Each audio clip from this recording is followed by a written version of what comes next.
Hello दोस्तों, स्वागत है आपका हमारे channel UPSC zero to hero में। तो जैसा कि कल मैंने कल आपको बताया था समाजवाद कितने प्रकार का होता है, लोकतंत्र और पंथ निरपेक्षता, रिपब्लिक यानी गणराज्य, ये सब मैंने आपको कल समझाया था। अब जिसने कल की वीडियो नहीं देखी है तो प्लीज़ जाकर देख लेना, तभी आपको आज का समझ में आएगा। और आज मैं आपको बताने वाली हूँ इम्पॉर्टेंट नोट, जो कि बहुत इम्पॉर्टेंट है। आप अपनी डायरी में या नोटबुक में नोट कर लीजिएगा, आपके काम आएगा। ठीक है। और दोस्तों, हमें जल्दी जल्दी पॉलिटी कंप्लीट करनी है, फिर आगे बढ़ना है ना। और यहाँ से पढ़ने के बाद आपको जाकर लक्ष्मीकांत से रिवीजन ज़रूर करना है। ठीक है, तो चलिए स्टार्ट करते हैं। तो हमारा जो इम्पोर्टेंट नोट है वो ये है कि क्या आप लोगों को पता है कि संविधान सभा की पहली बैठक कब हुई थी? बताइए। तो संविधान सभा की पहली बैठक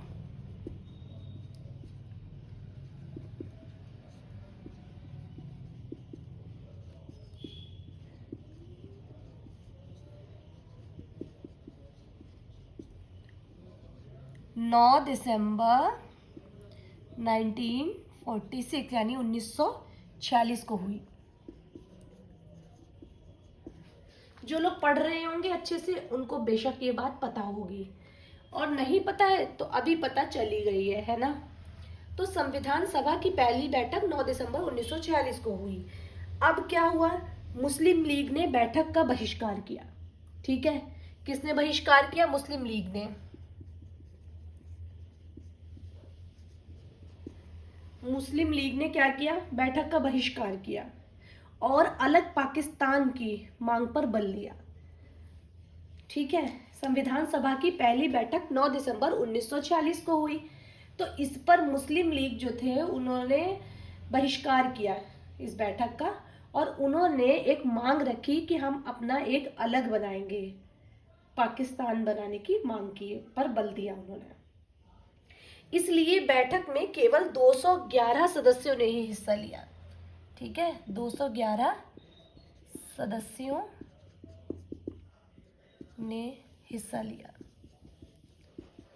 क्योंकि मुस्लिम लीग तो पीछे हट गया, बहिष्कार किया बैठक का, तो केवल 211 सदस्यों ने उसमें हिस्सा लिया। ठीक है, तो यहां से भी ये क्वेश्चन बनता है, पूछा जा सकता है कि कितने सदस्यों ने हिस्सा लिया था। और फ्रांस की तरह इस सभा के सबसे वरिष्ठ सदस्य डॉक्टर सच्चिदानंद सिन्हा को सभा का अस्थायी अध्यक्ष चुना गया। ठीक है, इस सभा के वरिष्ठ किसको चुना गया? अस्थायी अध्यक्ष किसको चुना गया? सच्चिदानंद सिन्हा को। ये जो सभा के वरिष्ठ सदस्य थे,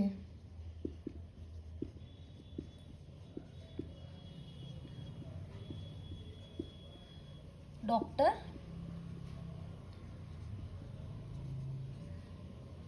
सच्चिदानंद सिन्हा, इनको क्या चुना गया? अस्थायी सदस्य, अस्थायी अध्यक्ष चुना गया।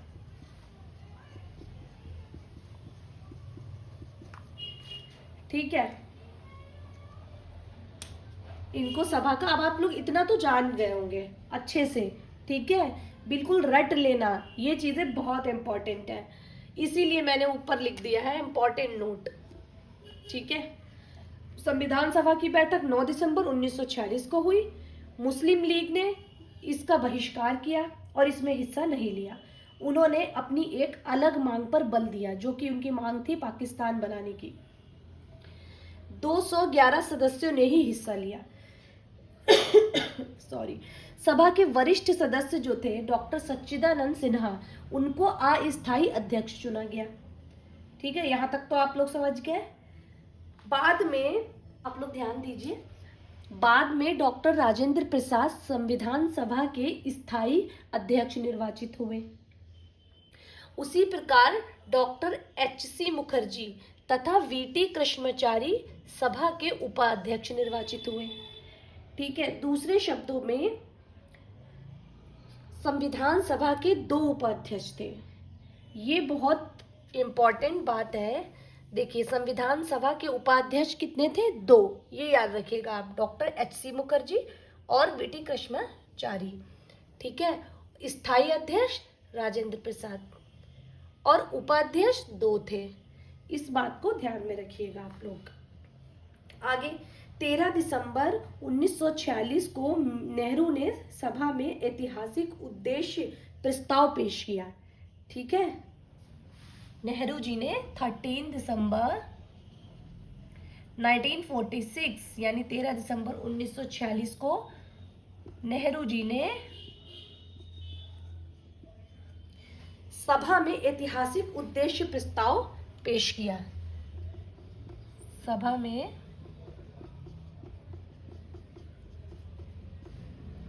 ऐतिहासिक उद्देश्य प्रस्ताव पेश किया।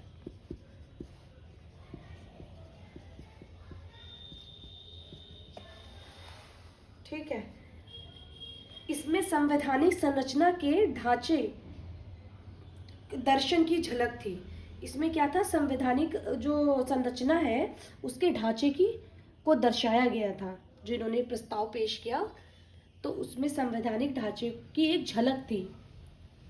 ठीक है, अब इसके आगे दोस्तों मैं आपको बताऊं, सबसे पहले मैं आपसे ये कहना चाहती हूँ कि वीडियो स्टार्ट होता है, आप लोग देखते हैं, पूरा देखे बिना आप लोग भाग जाते हैं, वीडियो स्क्रॉल कर देते हैं या हट जाते हैं। तो ये ऐसा ना करें। देखिए, स्टार्टिंग में आपको कुछ समझ नहीं आएगा, ऐसा लगता है पता नहीं मैं क्या पढ़ाऊंगी आपको, लेकिन मैं आपसे प्रॉमिस करती हूँ मैं आपको वही पढ़ाऊंगी जो मैं खुद पढ़ती हूँ। ये मेरे खुद के बनाए हुए नोट्स हैं। ठीक है, जो मैं आप लोगों से शेयर करना चाहती हूँ। बस मेरी यही स्ट्रैटेजी है कि मैं अपने बनाए हुए नोट्स आपके साथ शेयर करूँ और आप मुझे बताएं कि मैंने कैसे नोट्स बनाए हैं, क्या मैं सही जा रही हूँ, कहीं पर गलत तो नहीं हूँ। आप भी मेरे फ्रेंड हैं, आप भी UPSC एस्पिरेंट हैं, तो आप भी मुझे राय दे सकते हैं। आप भले वीडियो को लाइक ना करें, शेयर भी मत करिए, लेकिन एक बार कमेंट में ये बताकर ज़रूर जाइए कि मैं कैसा पढ़ा रही हूँ, क्या मेरे नोट्स अच्छे हैं या नहीं हैं, इतना ज़रूर बता के जाइए। ठीक है, तो चलिए आगे बढ़ते हैं। मैं इसे इरेज कर देती हूँ। चलिए अब आगे बढ़ते हैं। आप लोग प्लीज़ राइटिंग पे मत जाएगा, मुझसे वाइट बोर्ड पर बिल्कुल भी लिखा नहीं जाता है, तो बड़ी मुश्किल से मैं लिखती हूँ। तो वैसे मैं नोट्स अच्छे से बनाती हूँ अपने रजिस्टर में, बट इसमें हो जाता है, तो बस बात समझने की है, आप समझ लेंगे। आई होप आपकी राइटिंग बहुत अच्छी होगी, आप करेंगे बढ़िया। तो चलिए आगे बढ़ते हैं। 3 जून 1947 को भारत के बंटवारे के लिए माउंटबेटन योजना प्रस्तुत की गई। ठीक है, तो आप लोग पढ़ रहे होंगे ना, आप लोग भी नोट्स बना रहे होंगे ना, तो आपको ये सब पता होगा। अगर आपने नहीं पढ़ा है तो अब जान लीजिए और फटाफट नोट कर लीजिए। और ये यहाँ से जाने के बाद ना आप फिर जाइएगा और लक्ष्मीकांत उठाइएगा और उससे रिवाइज कर डालिएगा। ठीक है, आपके लिए बहुत आसान हो जाएगा। तो चलिए, 3 जून 1947 को भारत के बंटवारे के लिए माउंटबेटन योजना प्रस्तुत की गई। इस योजना को स्वीकार करने के बाद अन्य देशी रियासतों के ज्यादातर प्रतिनिधियों ने सभा में अपनी सीटें ग्रहण कर ली। ठीक है, भारतीय हिस्से के मुस्लिम लीग के सदस्य भी इसमें शामिल हो गए। इन बात को आप ध्यान रखना, इस बात को। तो फ्रेंड्स, मैं यहीं पर वीडियो का एंड करती हूँ। मैं उम्मीद करती हूँ कि आप समझ पा रहे होंगे। देखिए, मुझे पढ़ना आता है, भले से मुझे पढ़ाना नहीं आता, लेकिन मैं शेयर तो कर रही हूँ ना अपने नोट्स आपके साथ। तो अगर आपको वीडियो अच्छी लगे तो आप लाइक कर देना, नहीं अच्छी लगे तो आप लाइक मत करना, आप शेयर भी मत करना, लेकिन सिर्फ कमेंट बॉक्स में जाकर कमेंट ज़रूर कर देना कि वीडियो अच्छी है या बुरी। ठीक है, अच्छी लगी तो रेड हार्ट बना देना, ख़राब लगी तो ब्लैक हार्ट बना देना। ठीक है, और प्लीज़ मैं आप लोग से रोज़ कहती हूँ अपना नाम ज़रूर बताएं कमेंट में, आप लोग बताते ही नहीं हैं। तो चलिए, अब यहाँ तक तो हमारी पॉलिटी हो गई। अगर आपने शुरू के वीडियोस नहीं देखे हैं तो प्लीज़ जाकर देख लेना। ठीक है, और किसी को अगर मेरे चैनल का नाम है यहाँ से लेके यहाँ तक UPSC 0 to Hero। ठीक है, जीरो से हीरो बनने की मुहिम छिड़ी हुई है। मैं भी बन रही हूँ, आप भी बनिए हमारे साथ। और यकीन करिए अगर हम सब साथ मिलकर चलेंगे ना तो एक दिन मंजिल तक ज़रूर पहुँचेंगे। और मुझे बहुत खुशी होगी, आप लोग भी अपनी मंजिल तक पहुँचिए और मैं भी पहुँचूँगी। इससे मुझे बहुत अच्छा लगेगा। आप जाकर, जिसने सब्सक्राइब नहीं किया है, ये मेरा चैनल है UPSC zero to hero, please subscribe कीजिए, इसको सब्सक्राइब कर लीजिए। उम्मीद करती हूँ आप लोग मेरे साथ पढ़कर खुश हो रहे होंगे। ठीक है, प्लीज़ अगर आपको मेरी वीडियो अच्छी लगी हो ना तो ऐसे वाला हार्ट बना देना, अच्छा सा रेड कलर का, इसमें आर लिख देती हूँ। ठीक है, और अगर वीडियो खराब लगे ना तो फिर ये वाला दिल बना देना, पूरा ब्लैक कर देना ऐसे, ये ब्लैक बना देना। ठीक है, जो अच्छा लगे वो आप प्लीज़ बना देना। लेकिन एक हार्ट बना के लिख जाने में या कुछ कमेंट में वीडियो अच्छी है तो नाइस लिखने में या बैड लिखने में कुछ नहीं जाता है। आपको 1 सेकेंड लगता है ऐसा करने में, बट आप लोग नहीं करते हैं, आप लोग बस देख कर चले जाते हैं। ऐसा मत करिए प्लीज़।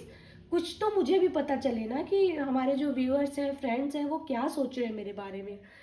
तो प्लीज़ आप लोग कमेंट में कुछ ना कुछ ज़रूर करिएगा। मिलते हैं नेक्स्ट वीडियो में। ये हमारा प्रीएम्बल तो एकदम समाप्त हो गया है, आगे हम शुरू करेंगे संघ एवं उसका क्षेत्र। ठीक है, अब आप अपनी लक्ष्मीकांत में देखिएगा संघ एवं उसका क्षेत्र कौन सा चैप्टर है। वहीं से तो अगर जहां से स्टार्ट है समझ लीजिए अभी तक हमने उससे पहले की तैयारी कर ली है। ठीक है, मिलते हैं नेक्स्ट वीडियो में, तब तक के लिए बाय, ख्याल रखिए अपना, मिलते हैं नेक्स्ट वीडियो में।